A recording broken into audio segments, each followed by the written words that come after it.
La Societat Ateneu Musical de Cocentaina i la Fila Cordó d'Alcoi celebren enguany el 25 aniversari des de que en 1985, amb el naixement de l'agrupació, es convertirà en la banda oficial de l'entitat festera. Per a commemorar-ho, les dues entitats han preparat diverses activitats.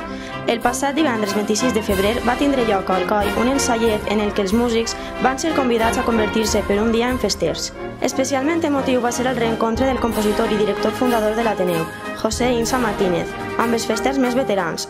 El primer tro de la Fila Cordó, Carlos Vicens, el darrer tro, Pedro Mora, i el vocal musical, Rafael Tortosa, van fer entrega al president de l'Ateneu d'un tapís artesanal amb la figura de Sant Jordi, el Xicotet. El president de l'Ateneu Musical, Rafael Faus, va agrair als cordoneros la confiança depositada en la banda.